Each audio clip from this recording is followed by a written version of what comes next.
My name is Talu. I'm a student with the Harvard Kennedy School MCMPA and a CID student ambassador. The mission for the Center for International Development is to build a striving world for all. We work across the university and a global network of researchers and practitioners to build an international pool of talents, convene academic and practitioner networks, and deploy breakthrough research to address the world's most pressing challenges.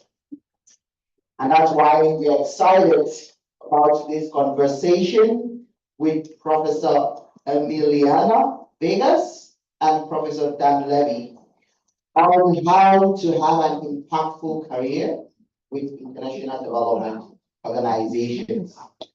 I used to work for the UN, so I really hear some of your insights. But before we start, just a few housekeeping.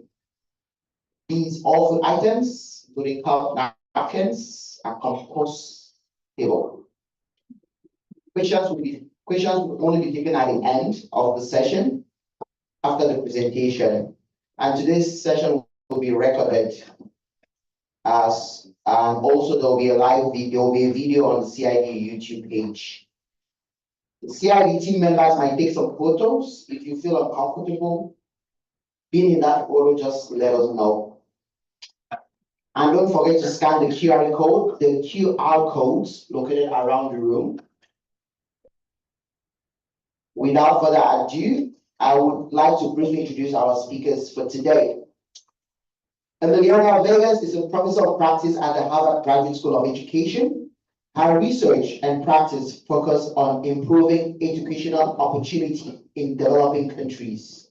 She earned a Doctor of Education degree from the Harvard Graduate School of Education, a Master's of Public Policy degree from Duke University, and a Bachelor's degree in Communications from the Andres Bello Catholic University in Caracas, Venezuela. Before returning to the Harvard Graduate School of Education, Vegas was co-director of the Center for Universal Education at Brookings. Between 2012 and 2019, she was Chief of Education Division at the Inter-American Development Bank, where she oversaw the bank's lending operations and technical assistance projects throughout Latin America and the Caribbean. Before joining IADB, she spent over 10 years at the World Bank, where she led research and operation focused on educational systems in various low and middle income countries. She's a faculty affiliate at the Harvard Center for International Development and co-chair of the Global Education and Research Unleashing Potential Gear Up program. She's written very extensively on issues affecting educational systems in Latin America and the Caribbean and other developing nations. Her papers and books cover topics including policies to leverage technology to accelerate learning and skills development, raising teacher effectiveness, school finance policy, and early childhood development. And today we will be discussing her book, Let's Change the World: How to Work within International Development Organizations to Make a Difference, which was released earlier this month. So let's just give a round of applause.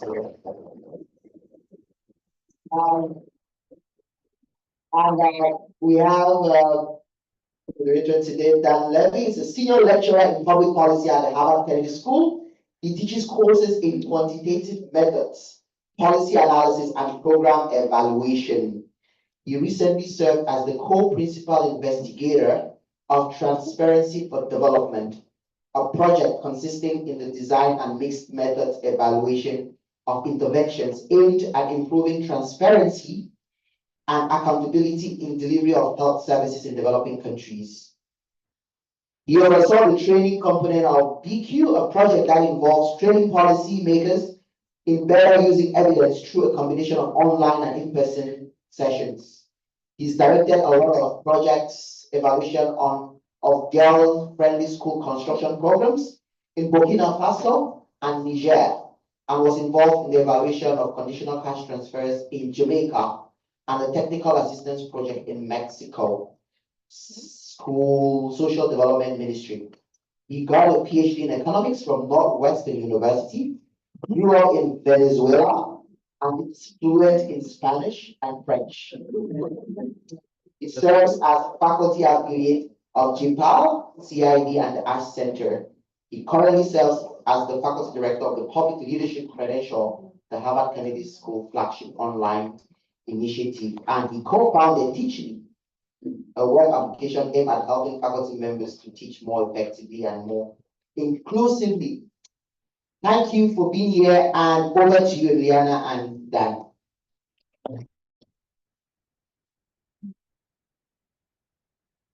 Thank you for that wonderful introduction. Thank you everyone for being here. So my role is during the next 30 minutes, I'll ask Emiliana a question that hopefully will be of interest to you. And then the last 20 minutes you get to ask the questions. So I think the first thing I want to say, though this probably violates some CID rule, is that you should buy this book. It's a great book. If you're interested in international development organizations, I think it's a wonderful book. It's also a wonderful book for career advice. So Emiliana happens to have written a book that's both helpful on the substance of the international development organizations, but also helpful as you think about navigating your career. And then the last reason to buy the book is who wouldn't want to buy a book that says, let's change the world, certainly here at Kennedy School. So Emiliana, I have a few questions for you. Let me start with the question that I'm sure every author of any book gets, which is why did you decide to write this book? Thank you, Dan, for being here. And before I answer your question, I really want to appreciate that you took the time to read the book and to come. And I want to say that although we're both from Venezuela, we actually met at the World Bank many years ago. I think we were both doing summer internships in the research department. So it's been a pleasure to have known Dan all these years. And in my transition to academia, I read a book that one of his students wrote about his teaching, and that has helped inform my teaching. I'm a big fan of Teachly, and I appreciate all you've done for. So about my book now.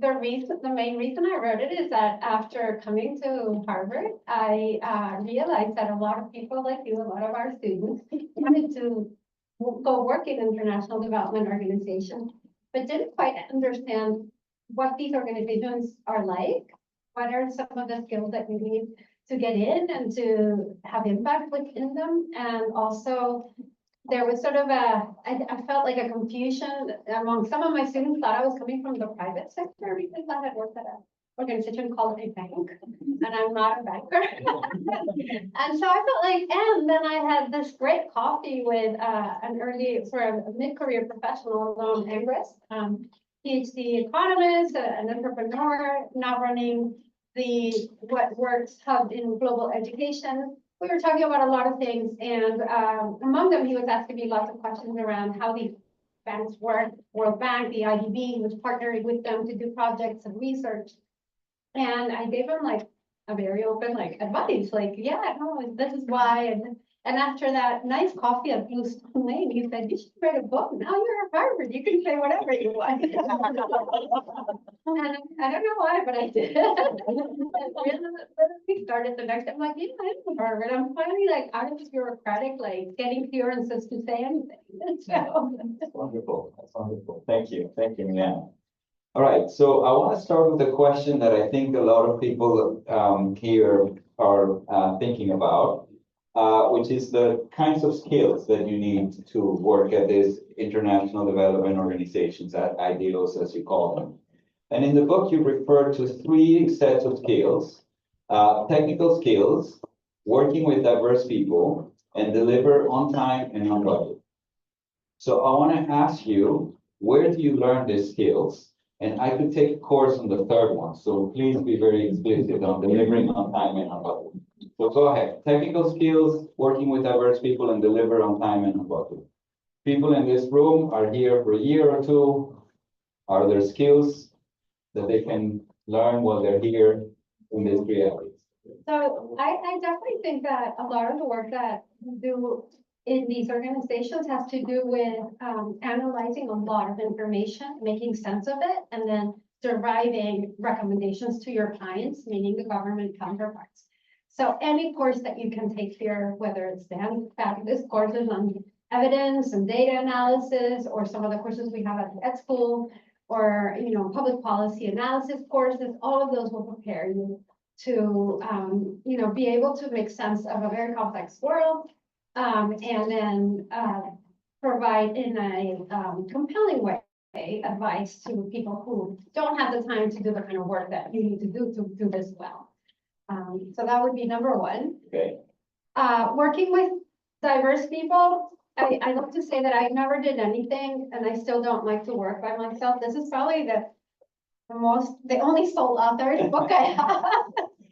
And part of the reason it's sole authored is it's very personal. If you read it, there's a lot of personal anecdotes. No one could have done this for me. But I still got a lot of feedback from former students, from everybody in my family who suffered through it, and some close friends, because I felt like that was needed as well. And so my advice is, look, if you want to do good work, you have to work with others. There's no way that one person will solve the problems that are so complex in this world by yourself. And so, and other people will have different working styles, will have different training, will have different perspectives of the world. And at times you might be at odds with some of these styles or perspectives, but in the end, the product always comes out better, is my view, if you're open to navigating those differences. And then, So yeah. before you go to the third one, so on that one, what do they do here in school to learn that skill?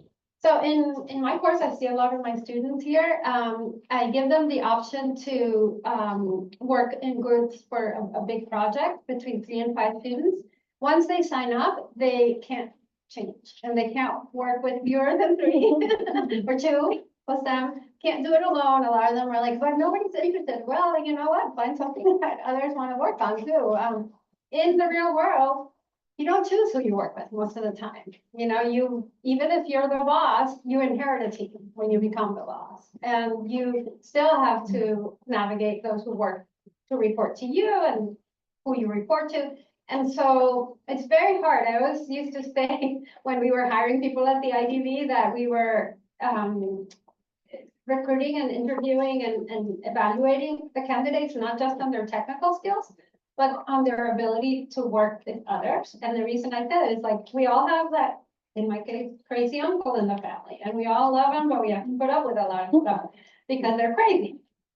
We don't have to do that at work if we have the ability to select them. And the family is like, we're born into it, what can we do? But at work, if we have some say. But that's once you get in a decision-making, position, and even then it's limited, it's at the margins, I like to say, right? Because you have the team, and at the margins you can replace someone. So my advice is, be tolerant, be patient, welcome people, assume good intent. Most people who work in these organizations just really want to make a difference. They might be difficult to work with, but sometimes they're really bright, and you just kind of say, well, you know what, they're contributing something, even if, I have to put up with a little bit of crap.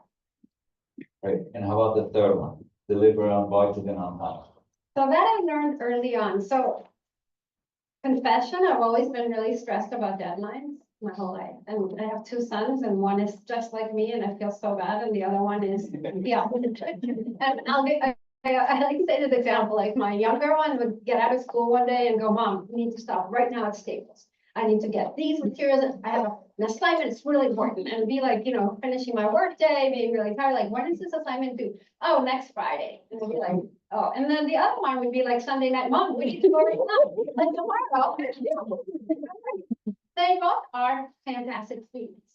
So I'm, funnily enough, like the outcomes have been amazing. I'm so proud of both of them. I would go on and on. This is not about them, but you're my biggest pride. But the fact is that some people like me are stressed out, and so I plan ahead, and that turned out to be super valuable. And the reason is that early on I got this opportunity almost by chance. When I joined the World Bank as a young professional, my first year-long assignment was in the research department, working for an amazing economist named Elizabeth King, who was my first direct supervisor. And she left toward the end of my first rotation to take a management position in the East Asia region of the world. And I left to go do my second rotation in the Middle East and North Africa region. But before we both left, we had applied for an internal fund to do this massive research project on teacher incentives.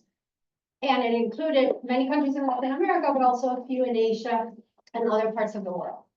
And by the time we found out that we had secured the funding, I had now left my second rotation and she was still in East Asia and I had moved to Latin America in the World Bank. And she said, look, I don't have time in this, new job that I have. Most of the countries anyway are from Latin America. Why don't you beat it and I'll let you run with it. And it was, $150,000 budget for 1 year to do, quasi-experimental studies. We couldn't do RCTs in 1 year, but we had a lot of data from reforms that had taken place that we could exploit if we were clever. And so I called all my really good friends who had just finished their PhDs in different great schools, including Miguel Urquiola, who now has the econ department in Columbia, Patrick McEwen, who's professor at Wellesley. And with them, we kind of built together a team. And all I said is like, okay, here's the timeline. We're going to have an authors workshop by January, and we're going to give each other feedback. And so long story short is I published a book called, I think it was Teacher Incentives, Lessons from Latin America. Lots of quasi-experimental studies and perfect. But I became like the teacher incentives expert at the World Bank overnight.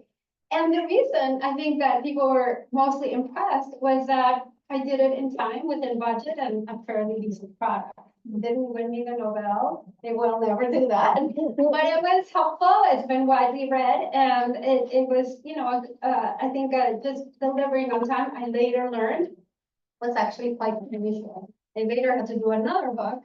I had tried to get out of it a few times. I was much older, but more senior in my career, was leading operations in a few countries. I had by then done 2 regional studies. And the people who were assigned to do it let the ball fall, whatever, dropped and didn't execute. And by the end of the year, the department had the money unspent, which is like the kiss of death on these institutions. And so they called me like, can you please take over? And I will say, like, it's, again, it turned out to be a book called The Promise of Early Childhood Development in Latin America and the Caribbean. But I always think there's a silver lining. So Shakira, the artist, was really interested in early childhood at the time with her foundation. So she actually came to my book launch and I actually signed an autograph. For being a good worker. I think the ratio of Shakira's signed autographs versus received must be like 1,000 to 1. All right, so in the book, I want to shift a little bit towards career. In the book, you speak about the 70% rule to make career changes. Can you tell them what it is? Because I see lots of students who are often wondering when to switch jobs, what jobs to take. So maybe start with the 70% rule and then speak a little bit more broadly how you thought about the different transitions you made in your career. Well, I'll start with the anecdote of where that kind of came from. I was very young, just after my master's program before I even came for the doctor. And I've been working at Research Triangle Institute, that's what they have been a Center for International Development. And I have never been to Africa, so I'm in Tanzania, I'm in Ethiopia, I've never been to any other country in Latin America, went to Ecuador, went to the Middle East. I was just having a blast. And my parents were in Venezuela and always like worried, like, what's my 23-year-old doing in Africa? And all of a sudden one day I got an assignment from my supervisor who was fantastic. And I don't recall what it was, but I recall feeling like, why do I have to do this? It's not that fun or exciting. And it happened that I was talking to my father in Caracas and he, and I mentioned this, like, wow, I'm not so happy at work today. Something, I have to do this tedious task. And he just answered like, Emiliana, what do you think they're paid? Just have fun and travel around. I give you the job. Yeah, that's what you do. And after that, I realized, yeah, he has a point, but especially after I came to Harvard, like all of you had invested time and effort in getting new skills, I realized, fine, I am going to get paid to do work that I might not always love to do, but I don't want to be in a job the amount of time that you're working where I'm not enjoying it most of the time. So my rule of thumb is 70-30. I have put up with 60-40, but the truth is that, you know, in these international organizations, there's a lot of bureaucratic processes and rules. You know, they're funded by taxpayers' resources, and so there's a lot of, you know, stuff you have to do in order to meet sort of goals that at times feel like, why do I have to waste my time, you know, writing this thing in this way or providing this briefing to this person? But in the end, if that's the price you have to pay, 30% of your time to do 70% of super fascinating work and get to see the world and have impact, then to me, it's worth it. And when I started feeling each time that, hey, being pulled to do, for example, at the World Bank, it didn't come so clear to me until I was at that point where I was advancing in the corporate ladder and I was applying to management positions. And in order to continue advancing, it's very hard to stay in a sector and in a region. And my passion is education, and that's what I feel like I've been trained for. Yes, I have an economics background and economics training, but I did it from a school of education because I cared about working, you know, as an economist of education. I didn't really want so much to be an economist of health or social protection. Other people study economics and they want to work across these sectors, and all of that is needed. So I'm not discouraging anyone, but just find out what are your preferences. And I was being pulled to work in these other sectors in order to continue to advance, and also in other regions of the world in order to continue to advance, all of which is super interesting. But I also felt like, well, if I want to have the most impact, I think I can do that in Latin America. Why? Because I know, you know, I've been studying it for so long, done most of my research. I'm from there. I speak all the languages. I also speak French, by the way. Don't put in my CV. And I can make a difference. And so it just felt like I can make a difference, let's say in the Middle East. I've worked in French speaking Middle East, and I loved it, learned a lot. But it's a bigger learning curve to understand the culture part of it. And I feel like to be effective, you really have to have a deep understanding of the issues, but you also have to understand the culture and the people. Thank you. Thank you. I want to ask you what the 30% looks like right now in your current job, because I would say it's a lot more than 30. I'm not giving any time soon. I want to ask you, let me ask you a question where I found your book fascinating, but let me ask you a question of something you said where we disagree, so we can have a little bit of fun here. I think at some point you offered advice to master students who wanted to go into these kinds of organizations, and I think many people in this room are in that category. And you argued for them pursuing a PhD to get technical skills. And I worked at the bank for a year, and when I look at the list of skills that you think are important, the technical skills, the PhD might give you an edge, but the other ones seem to be negatively correlated with pursuing a PhD. So I want to ask you, why do you give everyone in this room advice to pursue a PhD? And then I'm going to give you the counter argument. The advice comes from a very pragmatic sort of standpoint, and it is as follows. As someone who has been in a position of hiring young professionals to a team, I often got applicants who were master's and PhD grads of the similar age, similar years of experience. And it was very hard to argue in favor of the master's person because the other one had something intangible but very real, which is they completed something very difficult, getting a dissertation completed, right? And that's a proof that they can conduct, that they can work independently and deliver. So it's going to my third point, in a way that is very necessary in these institutions, because you actually end up having a lot of autonomy and agency over your products. And I also noticed in the Young Professionals program, that you have to be 32 or under. The majority of the people that leave later have PhD. So it's more from the standpoint of like, do I think that it's a requirement to do the work really well? I think it helps, but I think you can have a master's degree, and especially, I know the MPA ID was developed by, in part, that Pritchett and others who had been at the World Bank and knew what these institutions were looking for in terms of their analytical skills, and so it's very strongly designed to produce those.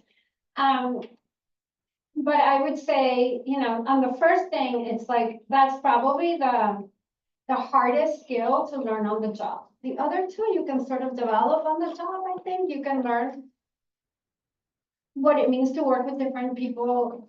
You get a lot of feedback. I'll give you like a personal story. I think I put in the book that at the World Bank every year, you get an evaluation that requires you to submit, like, you know, what you did, where you think you excelled, what were some of the challenges. And then your direct supervisor requests feedback from people that you work closely with. Not necessarily people you choose. You can suggest, but they always want to, and having been a direct supervisor, I always be like, who did they choose? All their best friends? No, I'm gonna ask someone who also worked with them, who might not have the same perspective, you know, because you want to have it on as the best perspective possible. So this is one of my first years in Latin America, and my supervisor said, you know, excellent reviews. The one thing that concerned me is that some of your colleagues say that you can be aloof. I didn't even know what the word meant. I think it was a dictionary. Obama had not been president yet, which is what I think that word. Can you clarify what the word dictionary means? Well, Yeah, I'll try. Aloof means, no, not what the word, the word dictionary. there was no ChatGPT. There was All right, sorry. Continue with your story.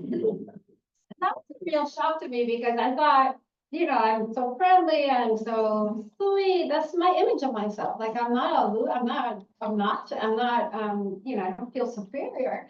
And yet it led me to deeply reflect on one aspect, which was that, you know, we have colleagues of all levels of performance. We have colleagues who are really bright. We have some colleagues who are very dedicated, but maybe not as brilliant and have a harder time understanding issues. And with those, I would be a little more intolerant, a little more impatient. Like, what do you mean you did a whole assessment and supported a country and you didn't do a baseline survey?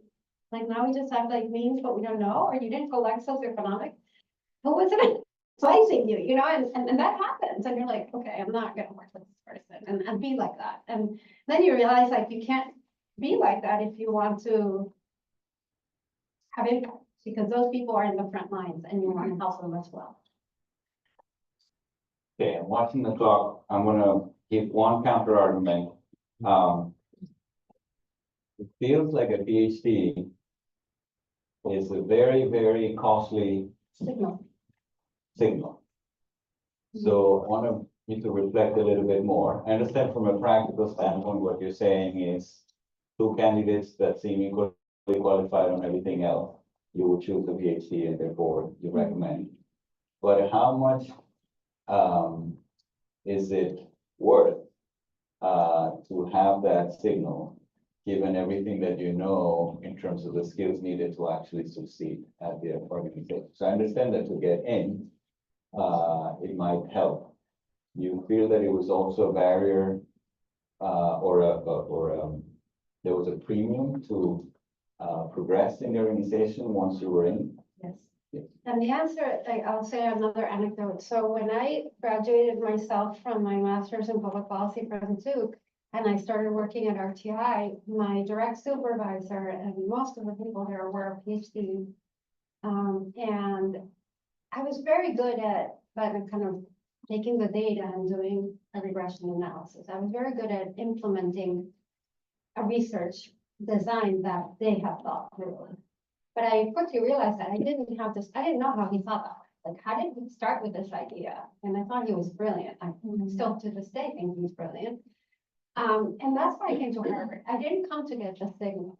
And I didn't think it was going to improve my chances of, I didn't even want to go to the World Bank. Frankly, I wanted to be in academia because I really love this way of kind of conducting research, applying findings, advising governments. I also wanted to have a family and that in the book and be a mom, and I didn't think the two were compatible in an international development organization. And so I thought academia would allow me to spend 9 months like teaching and balancing, and then my dream was I'd go to Venezuela, leave my kids with my mom most of the time and go do my field work. That did not happen. That did not happen. Multiple reasons, including that she wasn't around anymore, unfortunately. And then Venezuela, so sad after. But also it didn't happen because I also learned about myself that I really love doing research that was going to be used by policymakers. And academia is really not set up that way. I mean, the Kennedy School and the Ed School, we do a lot of efforts to build these sort of partnerships with practitioners, but it's still like we're seen as these academics in the ivory tower but the banks really have that access because they are providing resources, financial resources, and they're providing ways of convening. And so there was a lot that you could do, and I found that very gratifying. So in my personal experience, I definitely felt a gap in my skills to do the type of work I wanted to do. And that's why I pursued a PhD. Did not pursue it to get into an ideal, but I realized later that it helped a lot. And can I just quick clarifying, because then we're gonna, is what you just said true for all the ideals that you talk about in this book, or is that mainly for the World Bank? I think it's primarily for the more technical ideals that do research, like the World Bank, the Inter-American Development Bank, increasingly as well. Less so, for example, for the Asian Development Bank, much less so for the implementers that I discussed, or some of the advisors that, like McKinsey, takes mostly master's students or even college students. All right, so I want to ask one last question before we give everyone a chance. You might not be surprised to learn with the obsession that I'm having recently with AI, that I asked AI for advice on what question to ask. All the previous ones were my own without aid from ChatGPT, but this one got a little bit of So be the hardest one or the easiest? I think it would be the most boring one, but you will have to judge. It says here are 3 engaging questions for the interview. That's what it says. I think maybe in the spirit of continuing with the career pathways and skills for success, it says, so the question is, for students aspiring to build a career in international development, what skills and experiences do you believe are most critical, not only to get in, but to thrive and make a meaningful impact? I think we have talked about at the beginning with the first question about the technical skills, the delivery on time, and the interpersonal skills. Are there any other skills that you would put in the category that people in this room might want to try to develop before applying? Yeah, there's 2 that I would say in terms of the skills. One is being an effective communicator, both in writing and orally. So a lot of the great work that you're going to do analyzing data, if you can't communicate it in a way that you are persuasive and that you're listened to, then what's the point? So I think that's a skill that also at the Ed School and here, we're pretty good at putting it to test, right? To writing memos, to make presentations and practice. Like, this is a safe environment for you to get confident communicating.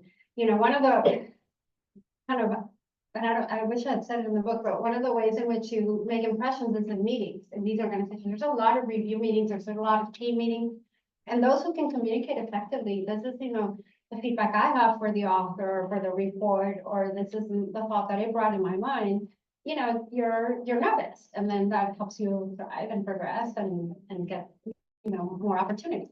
And the second one, which is, I guess, harder for some people, but I think everybody should do it, is learn a different language than your own. Especially, languages are spoken in many countries are very helpful. So Spanish, Portuguese, French, to name a few, or Arabic, some of the Asian languages. I have learned, even now that I'm using Duolingo to learn Italian because I have Italian roots. And I had always felt like, why spend time learning a language that is so similar to mine and that is not as needed? Because when I go to Italy, I can speak Spanish and somehow we understand each other. But then I got very serious about it, and my family will Yes. will attest that my phone is now in Italian and my GPS speaks to me in Italian. And I only listen to Italian music. And I do Duolingo religiously every day, and I now can really read and speak, and I only read Italian novels, and that's been fun. Wow. So I can say even in your fifties, you can learn a new I language. think of all of that, the GPS is the thing that impresses me.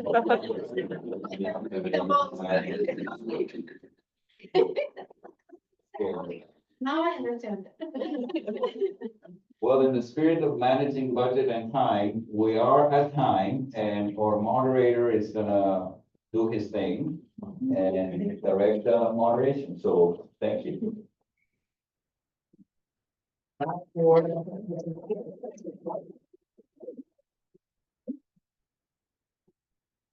Thank you so very much. We're gonna take some few questions. Please make sure your question is very brief and it should end with a question mark. Any questions?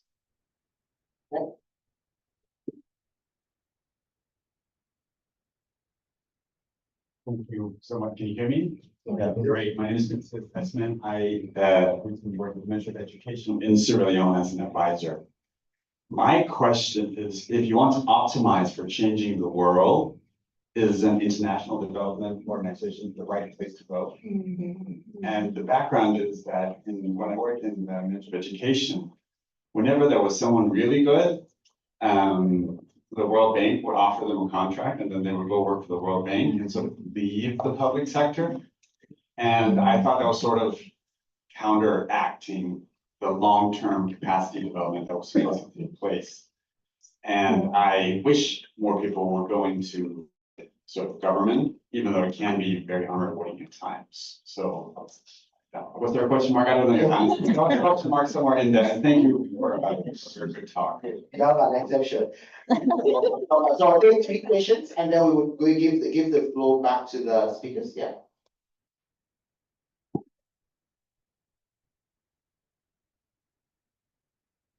Hi, I'm Becky Spurlock. I'm a research fellow at CID.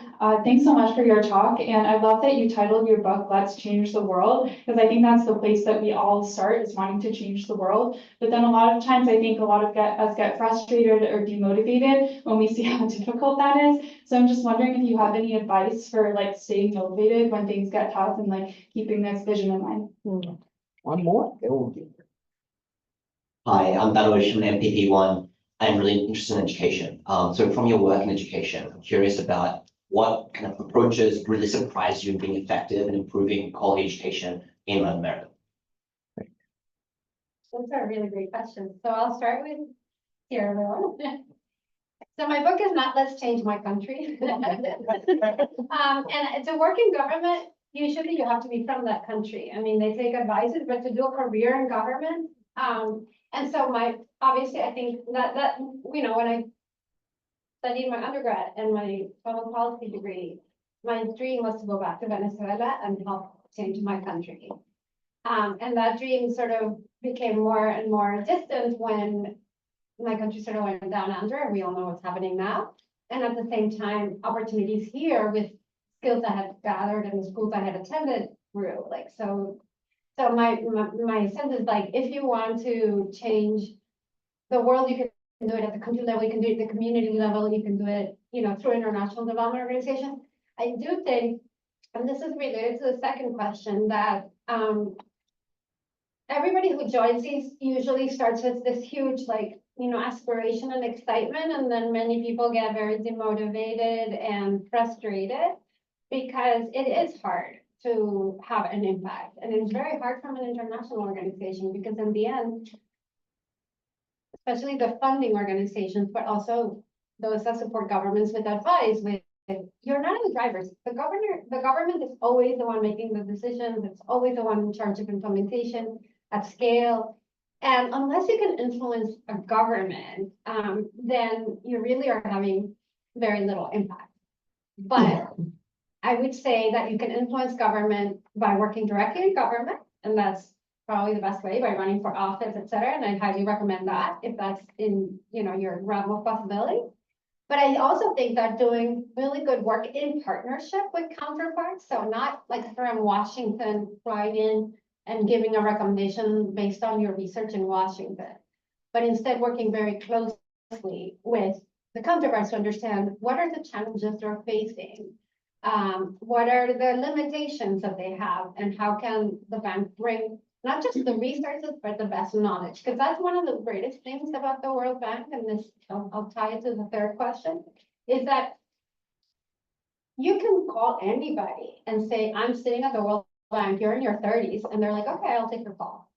You know, and the example to your question about what was one of the things that surprised me that I think worked was, I'm, fairly junior in the Latin America group in the World Bank and in education. And we get a letter in August from the Ministry of Finance of Chile requesting help to address like an announcement that the president had made to create a new institution at the central level to assure quality.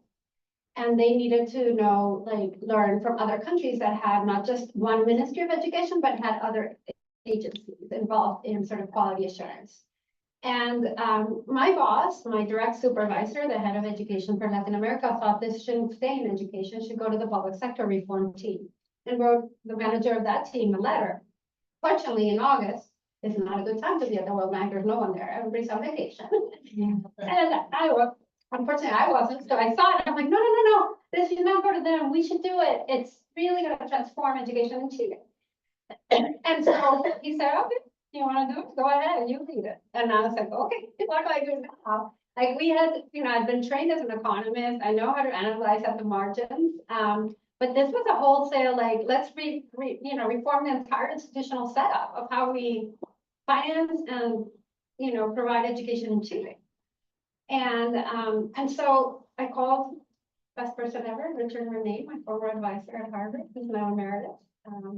And he said, well, the only person that I know who would be of help to you is a former advisor to the Prime Minister of the UK, Tony Blair, who has been thinking a lot about, public sector delivery and have written a book about it. And so I called Michael Barber, and he agreed to be one of my advisors. And then there was another person that somehow I reached, who had been superintendent of Seattle Public Schools and introduced choice with accountability.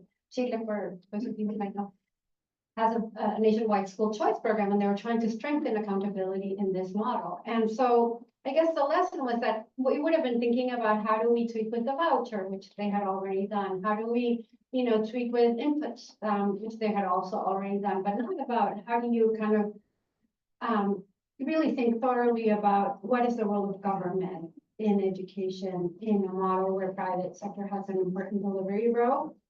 And how do we continue to create incentives for private sector participation while sort of holding them accountable for quality and not just for enrollment? And it was kind of an exciting time.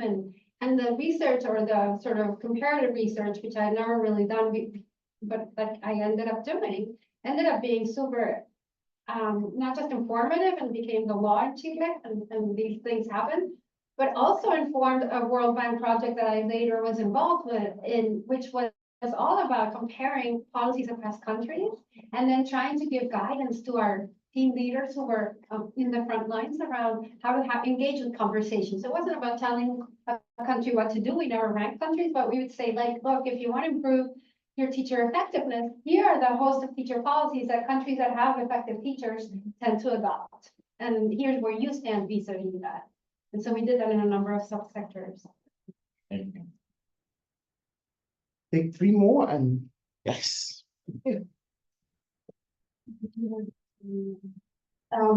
Thank you so much. This is really great. I had a question about international foundations. I know you may not have worked there, but I'm sure you have interacted with them, and whether these foundations can be can influence government. I mean, because I feel like the international foundations have a lot of information that the government sometimes don't. I come from Mauritius. My name is Joya.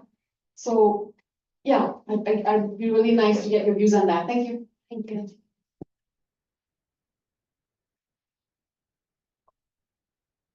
Hi, thank you. My name is Renata. I work in education in Mexico before coming here. And I feel that international organizations help a lot to set the goals, no? And to set the standards and to have somewhere to go. But I feel that that to the teacher that is in the school, sometimes that information that you generate doesn't arrive. They, at least in Mexico right now, we are like not paying attention to the recommendations of any international organization. And I think it's because you don't have teachers support, because they don't feel that that is transforming to specific recommendations that they can actually implement in their classes. It just states in, this is what you have to do, but we are not telling them how to do it. We are not like helping them to implement it. So I was wondering if there's any, I don't know, like ideas to do this in the World Bank and in other international organizations. Thank you.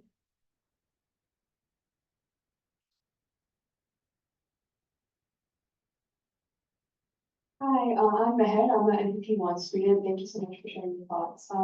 This is more of like a personal question, but you've done a lot. You've worked in like so many different capacities, written books, learned languages, raised a family. And I mean, we all get like 24 hours in a day. How have you managed to balance the personal and professional goals, personal and professional growth with like so many hours in a day? How has it been possible for you? Okay, Thank you, Emiliana. If I want to have an impact, for example, in Latin America, do you recommend going to a regional bank like the Inter-American Development Bank instead of the World Bank that covers all the regions? What is the effect we can have? And then you can also feel free to chime in. So, yes, private philanthropies, or foundations, as we call them, I do think they are playing an important role. I have been involved in, I'm on the board of one of them, the Jacobs Foundation based in Switzerland, and they have, for example, had a lot of influence in Cote d'Ivoire in a project that started a long time ago, about 7 years ago, trying to partner with the cocoa producing industry and the government to help improve basic literacy and numeracy in very rural cocoa producing areas initially, but they did a randomized controlled trial. They partnered with researchers, and that evidence is now being scaled across the entire country. I think the Gates Foundation is an example of a foundation that has a lot of impact in countries. And I also think in the direction of global debates on education. So this whole movement toward foundational literacy and numeracy is something that they have been pushing for a while, and has also had a lot of, I would say, resonance with World Bank and others. So I do think if you wanna, it's a different kind of work because you're also in the advisor and funding role. And depending on the foundation, you may have more resources, more presence, let's say, in the global spaces than others. But I definitely think that's a good. But I classify them into 5 international development organizations, so not just the banks, what I call funders, but also private philanthropies, what I call conveners, like Brookings is more of a convening organization. They don't have clients, but they convene and provide information and evidence. Then I call the advisors, like the RTI, where I worked, or McKinsey and Bain, or Mathematica, or AIR. And then finally, the implementers. And I think that together, if you, wherever you're sitting, you can collaborate with others and hopefully have impact. What came next? Mexico, right? So you were talking about affecting like the teacher in the classroom, and yes, you get some attention and set agendas, but how does that translate into implementation? And that's a very valid question, and one that I think it's at the core of public policy, because we who are in public policy, we think that, let's design the policy in the correct way, and then it will be implemented somehow. And I think we know today that so much more about like that never really happens. And so actually, right before coming here, I almost had a heart attack because I thought I had a meeting started at 8:30.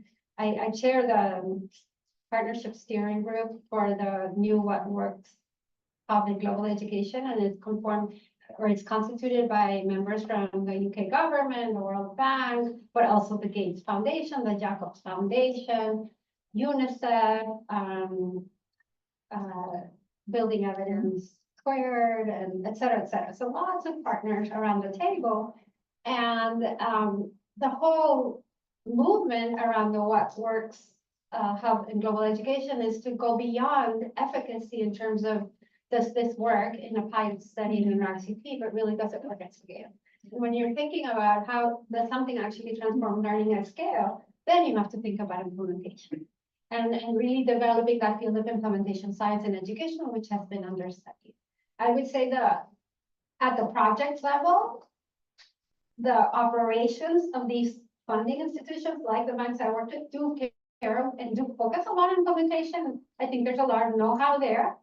But at the sort of global discourse level, it's hard to really get there. And I think the What Works Global Hub in Education, will hopefully it's a 6-year project, very well funded by the UK government and the Gates Foundation. So hopefully we'll move in.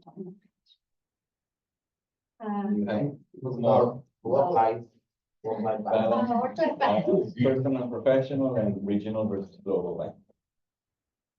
You know, I tell my, especially women friends that, and I talk a little bit about it in the book, that I think over your lifetime, you can have it all. Like you can have the career and the family and all that. I think that there are times when you make choices, what comes first than the other, right? And so that's the big picture. Like there are times when perhaps I would have wanted to take a position. Real true story. I got offered a great position in Mexico. If you are based in a country with the World Bank or any of the large international development organizations, it's a really great experience for you. My kids were young and they would have perfected their Spanish. We've been a great family experience. And also you get a lot of financial benefits. Like they help you with your housing costs and your schooling costs. And so like financially, it's a great investment for the family in the long term. And it turns out, you know, that's when my marriage fell apart and I couldn't move with the kids by myself and start a new position. And I ended up making a trade-off and going to the global practice, which required much less travel, no direct contact with countries. But it was a great career option too. And it helped me be much more a present parent at a time when my kids needed me more. So I think that in the big picture, there are those trade-offs. I think on the day-to-day basis, because I started my career already with a child, so I timed it so well that I had my child like 20 days after turning in my dissertation. And I started my job like 6 months after. And it's really great. Highly recommend doing it. But the truth is, like, I always have, you know, I always wanted to be a present parent, and I always have to work really hard, and I wanted to do well at work. And so the sacrifice in my case was 2 things, I would say. One, being much more strategic about networking and what I did while I was at work. So I was, you know, less having the 2-hour lunches, less meeting someone for coffee, you know, in the morning and in the afternoon, which a lot of young people kind of do because that's the way you get to see people outside of work. But then that means you work longer hours. The work needs to get done somehow. So I didn't want to be in the situation of staying at home at work late. And so my days were much more like, you know, lunch in the office or lunch during a meeting so that I could, and no coffees or coffee in my office, so that I could be very productive. And then I highly recommend, I mean, there were times when I was so stressed that there's a time I'm just walking down the building and there's like this announcement, like stress-free productivity. 1-day course will try and change your life. I need this. So I go and take the course. And really, they changed my life. I mean, like it's my nature. I'm always stressed, but I am productive. It's fun stress. And the thing is, like, we get so much email and information, and we want to do so much. And it's a system to organize your email traffic and your information traffic and your, you know, hard and soft information. So how do you deal with your bills? Like, how do you deal with emails? How do you respond? And how do you keep a track of what to do? So most people keep a to-do list, but you know, whatever's and then you try to cross it out. This book suggests that your to-do list should be like where you're gonna do that. So I have my to-do list for what I do at my house. I have my to-do list of when I'm in the car and I can make calls. So I have my phone to-do list, and then at the computer, things, because what wakes me up at night is I forgot to do it. And then if I put it where I need to do it, it actually helps. So I'm not really good at keeping it up all the time.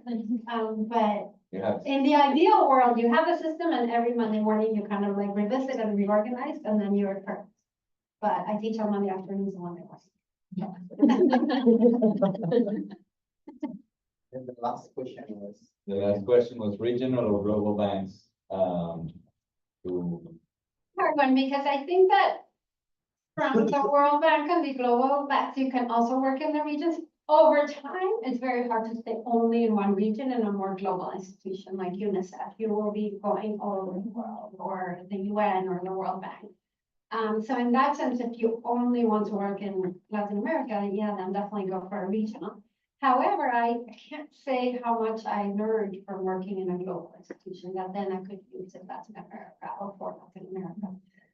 So just having colleagues who were working in India and Nepal, or because I was there, I got to go to India, Nepal, and China, and Middle East, to do stuff, to support a project or to go for a conference or go for training. So, when I moved to the IDB, I was shocked to see that most of the examples that my colleagues were giving our clients for improvement were coming from the region.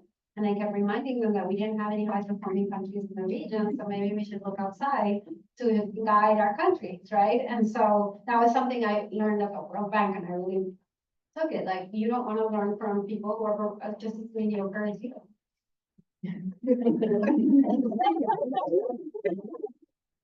Is it me? That was me. I'm sorry. My excuse is that Chileans, they didn't want to hear from Latin Americans. They wanted to learn from OECD. And they're like, I didn't want them. Somebody forced me to put Spain as a comparator for Chile. Like, why? We speak the same language, but they're really bad. It's true. Like, you might not be Singapore, but if you aspire to be Singapore, you might get better than being the Dominican Republic or Bangladesh. all right, I think some people are about to get offended, so let's close. Thank you very much.